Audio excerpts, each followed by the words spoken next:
जय तू ज्ञानेश्वर. आवाज येतोय?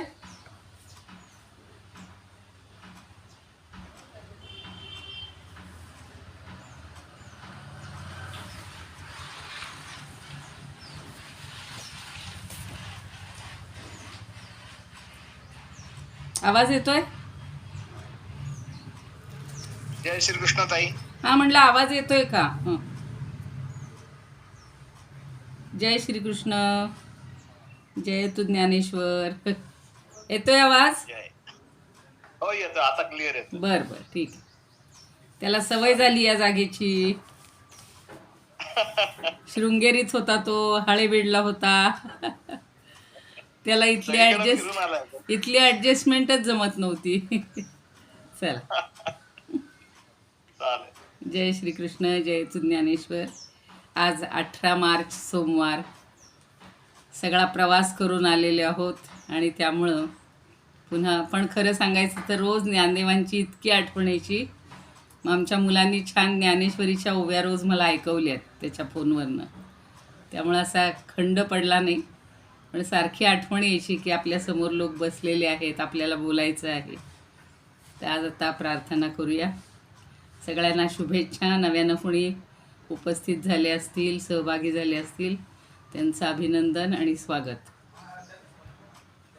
अलंकापुरी पुण्यभूमी पवित्र, तिथे नांदतो ज्ञान राजा सुपात्र. तया आठविता महापुण्यराशी, नमस्कार साष्टांग श्री ज्ञानेश्वरासी. माता यस्य तपस्विनी च जनको, वैराग्य रागान्वित भ्रातारो गुरुणा निवृत्तिसहिता, निर्वृत्तिका संस्थिताः.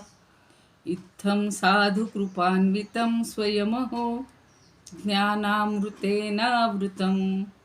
वन्दे तं करुणाकरं प्रभुवरं, श्रीसंतज्ञानेश्वरं. श्रीसंतज्ञानेश्वरं. ज्ञानेश्वर महाराज की जय. पंढरीनाथ भगवान की जय. जय तू श्रीकृष्ण. जय तू ज्ञानेश्वर.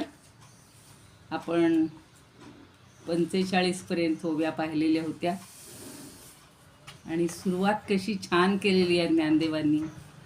गुरूंचं स्तवन झालं, त्याच्यानंतर हा कलशाध्याय कसं म्हटलेलं आहे, त्याला का म्हटलेलं आहे ते आपण सगळं अनुभवलं किंवा पाहिलं. आणि गीता हे एक मंदिर आहे, ही कल्पनाच आपल्याला खूप आवडलेली. ही सगळी भूमी साफ करून 15व्या अध्यायाच्या समाप्तीपर्यंत 15 माळे सिद्ध केलेले होते. हा गीता प्रासाद व्यासांनी पूर्ण केला.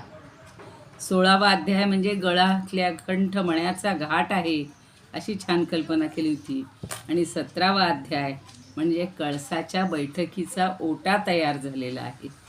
आणि त्याच्याही वर हा 18वा अध्याय म्हणजे गीता मंदिराचा सहजपणे उभारलेला हा कळस आहे. आणि त्यावर गीतादी शास्त्रामुळं भगवान व्यास हे ध्वजासारखे किंवा ध्वज होऊन फडफडत राहिलेले आहेत, फडकत राहिलेले आहेत, अशा कल्पना आपण पाहिल्या होत्या. आणि पूर्वीचे सगळे अध्याय हे एकावर एक अशा चढत्या माळ्यांचे 15 आकार आहेत. 16वा आणि 17वा हा त्या कळसाच्या पायाचे डेरे आहेत. आणि हे सगळं काम चढत्या कामाची स्वरूप भूमिका दाखवणार आहे. मंदिराचं काम पूर्ण झालं याची खूण म्हणजे कळस. मी परवा तुम्हाला सांगितलं होतं त्या दिवशी की 6 महिन्यापूर्वीपासून एक मंदिर तयार होत होतं. कळसही झालेला होता. असं वाटायचं की आता हे मंदिर पूर्ण झालेलं आहे. पण जेव्हा कळस पूर्ण होतो तेव्हा त्या मंदिराचं काम पूर्ण झालं ही त्याची खूण असते. त्या मंदिराच्या कामात काही अपूर्णता राहिली नाही हे सांगणारी ती खूण असते. आणि हा कळस बसवला की या अध्यायाच्या विवरणानं हे गीता मंदिर आता पूर्ण होणार. मग व्यासांनी अत्यंत कुशलतेनं गीतारूपी प्रासाद असा काही निर्माण केला की त्या प्रासादात आलेला कोणताही जीव मुक्त व्हावा, ही जी आपल्याला गीता परिवाराने एक मोठी योजना केली बघा.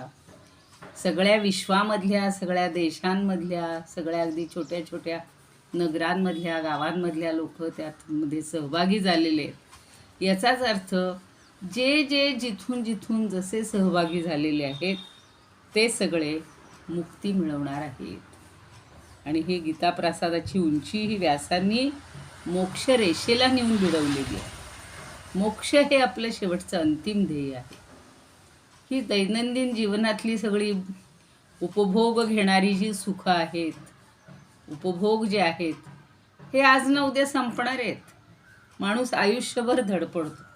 आता परवा कुणाला तरी म्हटलं तर म्हणे आता हेच तर आमचं आयुष्य आहे, हेच तर आमचं वय आहे, आत्ता कमाई करून ठेवली पाहिजे, पुढचं आयुष्य आपल्याला सगळं पुरलं पाहिजे सुख. ही जी कल्पना आहे ना, हिला कुठेतरी आपल्या हातून छेद गेला पाहिजे. आणि या गीता प्रसादाला कोणी बाहेरून, तो कोणी आवर्तनाने, म्हणजे आपण बघा 108 प्रदक्षिणा घालायच्या किंवा रामाच्या मंदिराला 13 प्रदक्षिणा रामरक्षा म्हणत म्हणत घालायच्या किंवा सगळ्या आरत्या म्हणत म्हणत घालायच्या. तर ह्या निमित्तानं असंच गीता मंदिराच्या सावलीत काही लोक येऊन बसतात, काही बाहेरून प्रदक्षिणा घालतात, कुणी आवर्तनं करतात, कुणी श्रवण करतात आणि शांत शीतल सावलीत येऊन बसतात. असं सगळं आपण मागच्या वेळेला पाहिलेलं आहे. आता 46व्या ओवीमध्ये काय म्हणतात बघूया ज्ञानदेव. ते निजबोधे उराऊर नाही, एक ते अवधानाचा पुरा. फार छान शब्द वापरलेला बघा. विडा पाऊड भीतरा, देवनी रिगती गाभारा, अर्थ ज्ञानाच्या. आता एक ते अवधानाचा पुरा. अवधान म्हणजे अगदी मनापासून लक्ष देणं, त्याला अवधान म्हणतात. आता काही साधक काय करतात, आत्ता सांगितले की काही जण बाहेरून प्रदक्षिणा घालतात, कोणी फक्त श्रवण करतात. तर काही साधक काय करतात ते सांगितले की अवधानरूपी विडा आणि दक्षिणा. आपल्याकडं कशी पद्धत असते, तो विडा पाऊड शब्द वापरलाय त्यांनी. पाऊड म्हणजे पैसा किंवा दक्षिणा. कुणाला आलं आपल्याकडे तर विडा आणि दक्षिणा देण्याची पद्धत. नुसता विडा कोणी देत नाही, पान देत नाही, सुपारी ठेवतील पण त्याच्यावर एक नाणं तरी ठेवायला पाहिजे. तर काही जण हा असा म्हणजे विडा दक्षिणा देऊन, म्हणजे मन अगदी एकाग्र करून, चित्त एकाग्र करून, कुठला विडा इथे, खरी पानं आणि खरे सुपारी पैसा नाही आहे, तर अवधानरूपी विडा आणि दक्षिणा देऊन, अवधान म्हणजे अगदी एकाग्रतेनं लक्ष देणं, मन अजिबात विचलित करायचं नाही, त्याला अवधान म्हणायचे. म्हणून तरी अवधान ऐकले देई जे, असं किती वेळा ज्ञानदेव आपल्याला सांगतात की तुम्ही एकाग्र मनाने हे सगळं ऐका. भगवंत अर्जुनाला 10 वेळा सांगतात.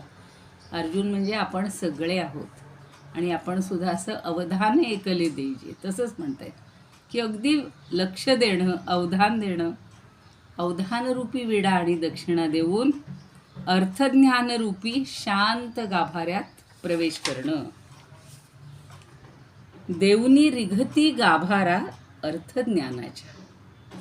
आपण सगळे का हा ग्रुप तयार केलेला आहे, समूह तयार केलेला आहे. पारायणं कुणाची 108 झाली असतील, 100 झाली असतील, 200 झाली असतील, पण पारायण करून सुद्धा त्याचा अर्थ आपल्याला समजलेला नव्हता. पारायणापर्यंत आपलं अवधान झालेलं होतं, पण आता आपल्याला त्या प्रत्येक शब्दाचा अर्थ आणि तो अर्थ समजून त्याच्यानुसार आचरण, इतक्या गोष्टी करण्यासाठी आता आपल्याला ज्ञानदेव प्रवृत्त करतायत की या अर्थज्ञानरूपी शांत गाभाऱ्यात काही जण शिरतात आणि तिथंच ध्यानाला बसतात. आत्ता बघा उदय काका घायाळांनी खूप छान सांगितलेलं की माणूस शांत बसतो. आधी आपल्या स्थूल देहावरच सगळं लक्ष असतं, नंतर हळूहळू आपण सूक्ष्म देहाकडे जायला लागतो आणि सूक्ष्म देहावर लक्ष देत देत देत आत्मा परमात्मा प्राप्त होत असताना पुन्हा कधी कधी आपलं लक्ष इकडं तिकडं जातं.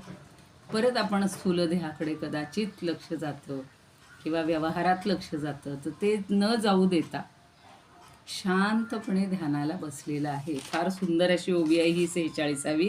पुन्हा एकदा वाचते. एक ते अवधानाचा पुरा, विडा पाऊड भीतरा. विडा पाऊडचा अर्थ कळला असेल, विडा दक्षिणा. देऊ निर्गती गाभारा अर्थज्ञानाच्या. आणि मग त्या अर्थज्ञानाच्या गाभाऱ्यामध्ये सगळे शांत बसतात, ध्यान देतात. मग आता पुढची ओवी काय आहे? ते निजबोधे उराउरी, भेटती आत्मया श्रीहरी, परिमोक्ष प्रसादी सरी सर्वाही आथी. आथीला फार म्हटलं. मग आता काय होतं, तर असे जे साधक आहेत, असे जे भक्त आहेत, ते या गीतेच्या सहवासात आत्मज्ञान झाल्यामुळं उराउरी भेटतात. अशी कडकडून भेट, मिठी मारणं, याला सर्वस्व विसरणं आहे बघा, द्वैत विसरणं आहे. म्हणून ते म्हणतात की त्या श्रीहरीला उराउरी भेटतात, त्याला इतकं गाढ आलिंगन देतात. पण पुन्हा म्हणतायत की श्रोते हो, या गीता मंदिरात सर्वांनाच मोक्षाचा आनंद लाभतो, सगळ्यांनाच मोक्षाचा प्रसाद मिळतो. मोक्षप्रसादी सरी सर्वाही आथी. आथी म्हणजे सर्वांना मिळते ती. आधी असा अर्थ नाही, सर्वांना एकसारखं. जे जे कोणी, म्हणून बघा जेवढे सगळे वारकरी येतात, सगळे एकमेकांना विसरून उराउरी भेटतात. रामकृष्ण हरी म्हणतील, विठ्ठला गोविंदा, जे काय म्हणतात, विठ्ठल विठ्ठल विठ्ठल विठ्ठल, सगळं विसरून जातात. आणि मोक्षाचा प्रसाद हा प्रत्येकाला मिळतो. मग किती सोपा आहे हो. बाकी यातायात करायची. काल माझा मुलगा विचारत होता की आई म्हणे नामस्मरण कधी घ्यायचं, किती घ्यायचं, असं शक्य आहे का म्हणे 24 तास तेच करणं. म्हणलं शक्य नाही, पण अशक्यही नाही. ज्यांना आता उद्योग धंदा नोकरी आहे, नोकरीच्या जागी आपण असतो, पण असं काही अगदी तिथंही 24 तास, म्हणजे 12 तास नोकरी असेल तर 12ही तास फक्त तिथेच असतो का हो आपण? कधीतरी 5 मिनिट वेळ मिळतो, 5 मिनिट जेवणाचा वेळ मिळतो, 5 मिनिटाची छोटी सुट्टी असते. अशा वेळेला आपण त्या परमात्म्याला आठवायचे, किंवा ते जे काम करतोय ते सगळं परमेश्वराला समर्पण करायचे, म्हणजेच त्याचं नामस्मरण. वेगळं काही करायचं नाही. आता हा इथं तेच म्हणतायत की अशा सगळ्यांना मग मोक्षाचा प्रसाद मिळणार आहे. मनात वाईट काही येणारच नाही ना. सतत परमेश्वराचं चिंतन आलं, डोक्यात दुसरा काहीच विचार नसला की सगळ्यांना मोक्ष मिळणार. 48वी ओवी बघा. आता पुढचं तर त्यांनी इतकं छान उदाहरण दिलेलं आहे, मला लगेच डोळ्यापुढं सगळ्या तीर्थक्षेत्रातली जेवणं आठवली. आधी ओवी वाचते मग सांगते. समर्थाची ये पंक्ती भोजने, तळील्या वरिल्या एक पक्वाने, तेवी श्रवणे अर्थे पठणे, मोक्षूची लाभे.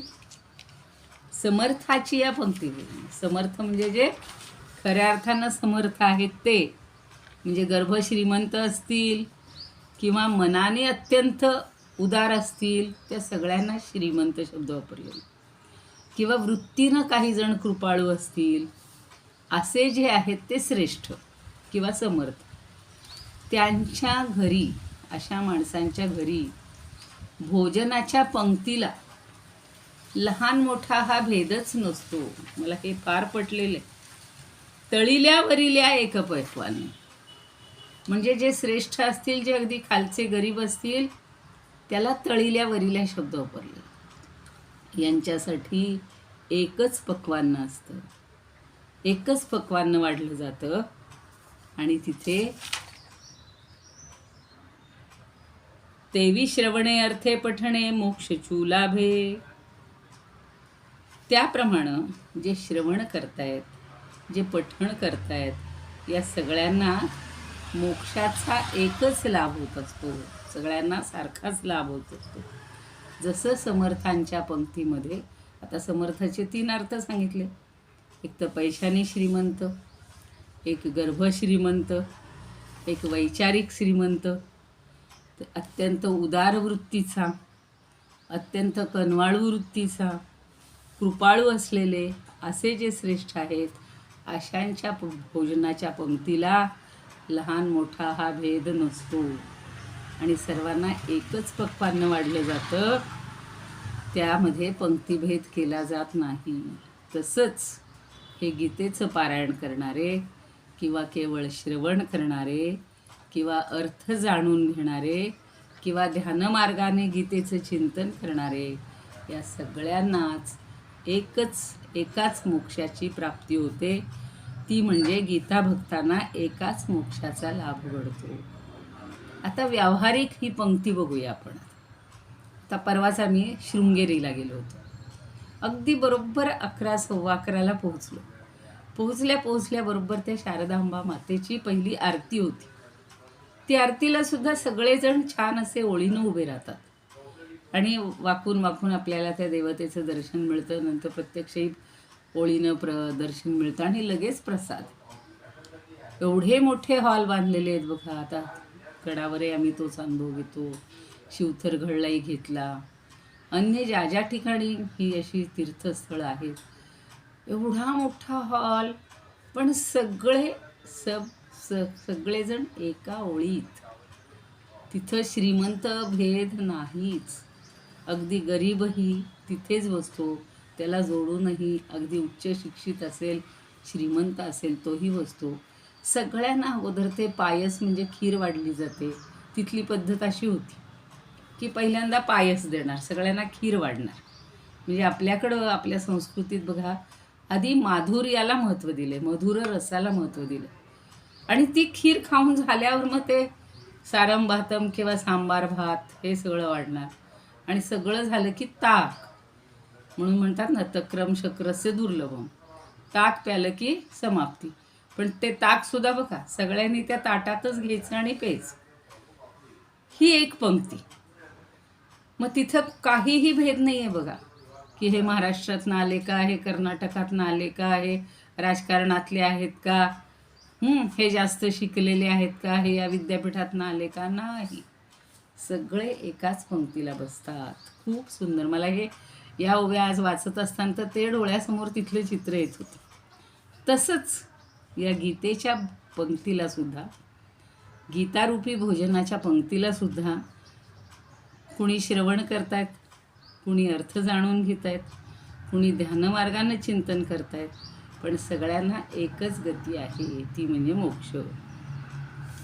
अजून एक ओवी घेऊ आणि नंतर आपल्याला स्वरूपानंदांच्या ओव्या राहिल्यात परवाच्या, पण त्या घेऊया.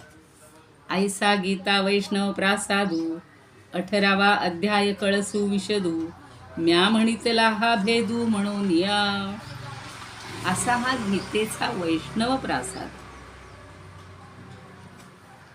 वैष्णव म्हणजे जे विष्णूला मानतात ते, त्यांना वैष्णव म्हणतात. तर हा गीता हा वैष्णव प्रासाद आहे. आणि हे सगळं लक्षात घेऊनच ज्ञानदेव म्हणतात मी तुम्हाला सांगतोय की हा प्रस्तुत 18वा अध्याय हा गीता मंदिराचा कळस आहे. आणि कळसाची कल्पना मागच्या 8 श्लोकात आपण पाहिलेली की कळसाचं दर्शन झालं की भगवंताचं दर्शन झाल्यासारखंच आहे. वेगळं दर्शन घेण्यासाठी अशा लाखाच्या रांगेनं उभं राहणं शक्यच नाही आहे. तो भगवंत त्या कळसाच्या दर्शनानंच आपल्याला प्राप्त होतोय, मिळतोय. आणि हा मोक्षही आपल्याला तसाच मिळणार आहे.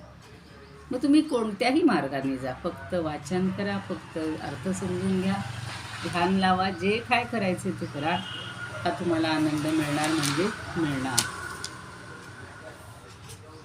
तैसा हा अध्याय दाखविसाचार, गीतेचे मंदिर संपूर्णत्वे. असोयसे थोर गीतेचे मंदिर, रचोनी चतुर व्यास देवे. नाना परी जीवा राखिले सर्वथा, साच मोक्ष पंथा दाखवोनी. गीता मंदिरासी प्रदक्षिणा कोणी, घाली ती करोनी आवर्तन. खूप आवर्तन करतात, म्हणजे पारायण नाही का. आता काही जण अखंड हरिनाम पारायण, खंडच नाही पाडायचं. आता दासबोधाचं सुद्धा बघा वेगवेगळ्या ग्रुपनी हे सुरू केलेलं काय की अखंड दासबोध पारायण. म्हणजे काय हो, बॅटरी संपत आली, आज आल्यापासून लक्षच नाही. तर मागे जसं चातुर्मासात केलं होतं तसं केलेलं आहे की 20 जणांचा ग्रुप. मग एकाच दिवशी माझा एक नंबर असेल तर मी पहिला 2, 3, 4 असे 20 जणांनी 20 दशक वाचायचे. पण आता ते 20 जणांच्या ग्रुपमध्ये एवढ्या हजारोंची संख्या कशी मावणार? मग त्यांनी सांगितलं की प्रत्येकानं 9वी दिवशी बरोबर एक अध्याय वाच, एक दशक वाच. तुमचं तुम्हीच ठरवा. आज पहिला वाचला, पुढच्या वेळेला पुढच्या 9वीला दुसरा दशक वाचायचा. असं करत करत 20 दशकांची अखंड पारायण. आता ज्याला शक्य आहे तो एवढी 9वीपर्यंतही वाट बघणार नाही. 1 तास लागतो. मी काय म्हणेन, चला रोज एक एक दशक वाचून टाकू. अखंड जर ही आवर्तनं केली तरीसुद्धा तेच फळ मिळणार आहे. म्हणून इथं तेच सांगितले. भगवद्गीतेचंही असंच केलं होतं की नाही? अजूनही आपण करूया. तुमच्या डोक्यातनं गेलं असेल, विसरलं असेल, पण आपण पुन्हा हे करू शकतो. मागे इथे जाडदेवळेकर महाराज आलेले होते. त्यांनी सांगितलं होतं रोज ज्ञानेश्वरीच्या 300 ओव्या वाचायच्या. 300 ओव्याला अर्धा तास लागतो फक्त वाचायला, म्हणायला. असं अखंडित म्हणत राहिलो तर पुन्हा आपण पहिल्या जागी येऊ शकतो. म्हणून आता त्यांनी सांगितलं की कोणी श्रवणाचे करोनी निमित्त, लोळती छायेत मंदिरिया. आता बघा, हा दासबोधाचं जे रोज प्रवचन चालतं, निरूपण चालतं, सगळे काय असे अगदी मांडी घालून समोर पुस्तक घेऊनच बसतात असं नाही. काही जणांची विश्रांतीची वेळ असते. आडवं होऊनही श्रवण करतात वयानुसार. त्याला खंड नाही पाडत. म्हणून इथं म्हणलेलं आहे अवधान रूपी. आता जे आत्ताचं विडा, तो पौढ शब्द होता तो, अवधान रूपी विडा पैसा कोणी, समीप घेऊनी आपुलिया. मग अर्थ ज्ञान रूपी गाभाऱ्यात, सहजे निभ्रांत प्रवेशती. तेथे निज बोधे श्रीहरी गोपाळ, भेटतो तात्काळ तया लागी. गीता मंदिरिया सर्वांलागी साच, होय सारखाच मोक्ष लाभ. आता जे मोक्ष पंक्तीचं, एकची पक्वान लाभते सर्वांस, बैसता पंक्तीस समर्थांच्या. तेच तैसे अर्थ ज्ञाने श्रवणे पठणे, एकची पावणे मोक्ष येथ. जाणूनी हे सार बोलिलो साचार, गीता हे मंदिर वैष्णवांचे. 18व्या अध्यायाला गोनी, कळस म्हणोनी वाखाणिले. आता पुढच्या ओव्या बघूया. मागेही सांगितलेच आहे 17वा अध्याय म्हणजे काय, त्याचा ओटा आहे. 16वा म्हणजे त्याचा कंठमणी आहे.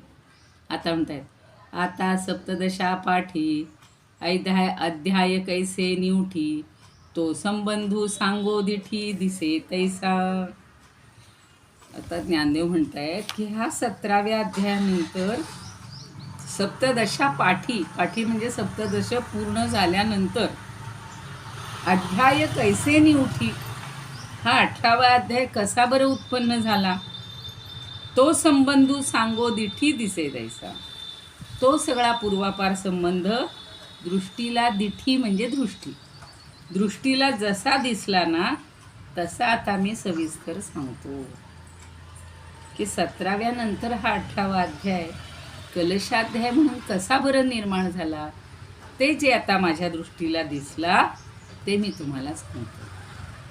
प्रत्येकाची बघण्याची दृष्टी वेगळी असते. एकच ठिकाण आहे. कोणी त्याला निसर्गरम्य ठिकाण म्हणेल, कोणी त्याला मंदिर म्हणेल, कोणी त्याला त्याचं एखादं संशोधनाचं ध्येय असेल, त्याच्यावर संशोधनाचे म्हणून ती संशोधनाची गोष्ट समजेल. काही जण एन्जॉय करायला येतात. म्हणून आमचे वडील म्हणायचे की हौसे मौजे आणि गौसे, हौसे मौजे आणि गौसे. काही जण हौसेनं येतात, काही जण मौज करायला येतात, काही सापडलं तर बघायला येतात. आता ती जी एक देवी जी होती तिथे गेलो दर्शनाला. सगळीकडे बघा चपलांचे स्टँड असतात, पण तिथे मात्र स्टँड वगैरे काही नव्हतं. असा एक खांब होता, खांब्याला लागून सगळ्यांनी चप्पल बूट ठेवायचे आणि देवीच्या दर्शनाला जायचं. हौसे गौसे नवसे आणि काही नवस करायला आलेले असतात. बरोबर आम्ही अगदी छान एकावर एक तिघांनी ठेवल्या चप्पल बूट. परत आलो तर बरोबर ह्यांच्यामधूनच चप्पल काढून घेतलेल्या होत्या. म्हणजे काही जण बस तेवढ्यावरच आलेले असतात की आता इथे हे लोक तिघं आहेत ना, यातली एक न्यायला काही हरकत नाही. जाऊ द्या, गमतीचा भाग सांगते. तसं इथे हा 17वा अध्याय कशासाठी आहे, कसा तो संपल्यावर हा 18वा अध्याय कसा उत्पन्न झाला आणि ते माझ्या दृष्टीला जे काही समजलेलं आहे, जसा दिसला तसा मी तुम्हाला सांगतो. आता काही जण फक्त ते डेकोरेशन, काय फुलांची अफाट रचना केलेली होती हो, सजावट. लाखांनी रुपये, म्हणजे असे सगळ्या प्रकारचे झेंडू, सगळे सुवासिक फुलं. मग ते बघूनही आपल्या मनाला समाधान वाटतं. पण त्या देवतेचं दर्शन झालं, आपल्याला दृष्टीनं ते पाहायला मिळालं, आपल्याला आरती करायला मिळाली, आपण एकरूप झालो, हा एक जो आनंद असतो तो वेगळा असतो. तर आता ते म्हणतात की आता मी सविस्तर सांगतो तुम्हाला. आता पुढची उदाहरणं तर ज्ञानदेवांची लाडकीच आहेत, आवडीचीच आहेत. का गंगा यमुना उदक, ओघ बघे वेगळीक, दावी होऊ नये पाणी पणे. आता प्रयागला तुम्ही आम्ही बरेच जण जाऊन आलेले असू. तिथं 2 नद्यांचा संगम आहे, गंगा आणि यमुना. तर त्या प्रयाग क्षेत्री गंगा आणि यमुना नद्या एकत्रित येतात. ओघ बघे वेगळीक, वास्तविक त्यांचे ओघ म्हणजे प्रवाह, बघे म्हणजे पाहिले तर, वेगळीक खरे ते वेगळे पण दिसतात बरं का. असे इकडून येतो यमुनेचा, इकडून येतो गंगेचा शुभ्र प्रवाह, यमुनेचा काळं जल. पण ते 2 एकत्र येण्यापूर्वी वेगळे असतात. पण एकदा त्याचा संगम झाला की दोन्ही एकमेकात मिसळून जातात. दावी होऊ नये पाणी पणे, ओघ बघे वेगळीक. पहिल्यांदा आपण वेगळे ओघ बघत असतो, प्रवाह वेगळे बघत असतो. पण ते दोन्ही जेव्हा पाणी एकत्रित होतं तेव्हा मात्र ते एकरूप होऊन जातं. मग त्यातलं आता बाजूला काढता येतं का हो कोणाला? एखादा म्हणेल त्या हे संगमाच्या इथलं मला फक्त गंगेचं पाणी द्या, आम्हाला घरी तीर्थ म्हणून यायचं, असं नाही नेता येत. ते दोन्ही मिळून एकरूप झालेलं असतं. न मोडता दोन्ही आकारू, घडिले एक शरीर. आता पुढचं उदाहरण छान दिले. न मोडता दोन्ही आकार, घडिले एक शरीर, हे अर्धनारी नटेश्वर रूपी दिसे. आता बघा, न मोडता दोन्ही आकार, स्त्री आणि पुरुष या दोघांचे आकार न मोडता, लोप न पावता, अर्धनारी नटेश्वराच्या ठिकाणी एकच शरीर झालंय की नाही. भगवंताचं शरीर आणि शक्ती आणि शिव हे दोन्ही एक झाले, त्याला अर्धनारी नटेश्वर म्हणतात. अर्धा भाग बघा स्त्रीचा असतो, अर्धा भाग पुरुषाचा असतो. पण ते दोन्ही मिळून शरीर एकच दिसतं ना, का दोघांची शरीर भिन्न दिसतात? नाही. पुढचं एक उदाहरण देतात. आणि असंच अमृतानुभवामध्ये सुद्धा ज्ञानदेवांनी खूप सुंदर अशी वर्णनं केलेली आहेत या अर्धनारी नटेश्वर किंवा शिवशक्तीवर. नाना वाढिली दिवसे, कळा बिंबी पैसे, परिसिनाने लेवे जैसे चंद्री नाही. आता चंद्राचं काय असतं? नाना वाढिली दिवसे, प्रतिपदेपासून आपण चंद्राकडं पाहत असतो. तर त्याच्या कला जशा वाढत जातात, कळाबिंबी पैसे, परिसिनाने लेवे जैसे चंद्री नाही. तर रोज एक कळा चंद्राची वाढत जाते. पौर्णिमेपर्यंत 15-16 कलाचा चंद्र असतो म्हणतात ना. तर चंद्राच्या कला ह्या 15पर्यंत पौर्णिमेपर्यंत वाढत जातात. चंद्रकोरीची अगदी सूक्ष्म कोर असते बघा. परवा रोज आम्ही बघायचो, प्रतिपदेपासून अशी छान नाजूक कोर दिसत असते. मग चौथीची थोडी अशी छान देखणी दिसायला लागते, मग हळूहळू वाढत जातं. तसा हा कलांचा वाढता प्रवास आपण डोळ्यांनी प्रत्यक्ष पाहतो. पण चंद्राच्या ठिकाणी कलेची वेगळी पुटं काही दिसत नाही. त्याच्यावर अजून एक थर चढतो का हो? नाही. सिनाने लेवे जैसे, त्याच्यावर असे काही पदर चढत नाही किंवा त्याच्यामध्ये चंद्रामध्ये काही भिन्नता, भेद दिसत नाही, वेगळे भेदही काही घडत नाहीत किंवा काही नाही. पण आपले शास्त्रानुसार किंवा त्याच्या वाढीनुसार हा फरक दिसतो, फरक आहे, तो मानला गेलाय. नाना वाढिली दिवसे, दिवस जसा वाढेल तशी त्याची कळा वाढत जाते. कळा बिंबी पैसे, त्या बिंबामध्ये एक एक कळा वाढत जाते, पण त्याच्यात काही भिन्नता दिसत नाही, त्याच्यात काही वेगळं काही घडत नाही. तसं पुढे म्हणतात बघा. तैसी सिनानी चारी पदे, श्लोक तो श्लोकावच्छेदे, अध्यावो अध्याय भेदे गमे किर. त्याच्यावरनं त्यांनी अध्याय आणि श्लोकाचं वर्णन केलंय की त्याप्रमाणेच चार चरण जरी भिन्न भिन्न असले, सिनानी चारी पदे, सिनानी म्हणजे वेगवेगळी, श्लोकाची पदं चार वेगवेगळी असतात आणि एका श्लोकाच्या अर्थातून दुसरा श्लोकार्थ, श्लोक तो श्लोकावच्छेदे, अध्यावो अध्याय भेदे गमे किर, म्हणजे एका श्लोकापासून किंवा एका श्लोकार्थाहून दुसरा श्लोकार्थ अध्यायाच्या भेदानं, अध्याय म्हणजे श्लोकामागून एक एक श्लोक, त्या अध्यायामागून अध्याय, असं जसं गीतेचं स्वरूप दिसतं, भेद जाणवतो, पण तो खरा भेद नसतो. वेगळ्या शब्दात सांगायचं. काय आहे, लहान मुलांना सुद्धा कालचीच गोष्ट आज सांगितली तर चालेल का? नाही. त्यांना तेच सांगायचं असतं की तू खरं बोल, प्रयत्न कर, अभ्यास कर, त्या वाळक्या करू नको, पण त्याला वेगवेगळी उदाहरणं आपण देतो. तसं भगवंतांनी केलं. 17 अध्यायापर्यंत वेगवेगळ्या शब्दातनं थोडेसे मुखवटे बाजूला वेगळे करून त्यांनी 17 अध्याय सांगितलेले आहेत. म्हणून इथे तेच सांगतात की श्लोकाचे 4 चरण भिन्न असतात, पण त्या श्लोकार्थातून दुसरा श्लोकार्थ हा उत्पन्न होत असतो. पहिल्या अध्यायामध्ये काय सांगितलं हो, ती सगळी परिस्थिती वर्णन केली, पण मनातली जी त्याची शंका होती आणि त्याला धर्म म्हणजे जो काय वाटत होता, तो आपल्या रूपानं त्या अर्जुनानं व्यक्त केला होता. मग त्याला जे काही अज्ञान आहे ते सांगून देण्याचं काम हळूहळू दुसऱ्या अध्यायापासून सुरू झालं. म्हणजे अध्यायाच्या भेदानं अध्याय, श्लोकामागून श्लोक, अध्यायामागून अध्याय, असं जरी गीतेचं स्वरूप असलं, असे जरी भेद जाणवत असले, तरी ती खरी एकच गुंफण आहे. म्हणून खरं पुढची एक ओळ घ्यायला पाहिजे होती, एक श्लोक. परिप्रमेयाची उजरी आनान रूप न धरी, नाना रत्नमणी दोरी एकची जैसी. हे दुसरं एक छान उदाहरण दिलेलं आहे की रत्न आणि मणी हे वेगवेगळे असतात, त्यांची रूपही वेगळी असतात, पण दोरी एकची जैशी.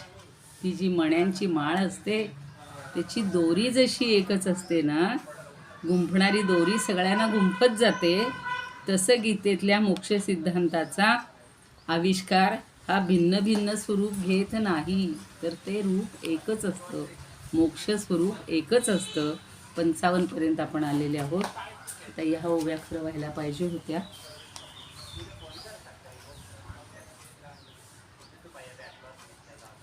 तेवी 18व्या अध्यायाला गोनी, कळस म्हणोनी वाखाणिले.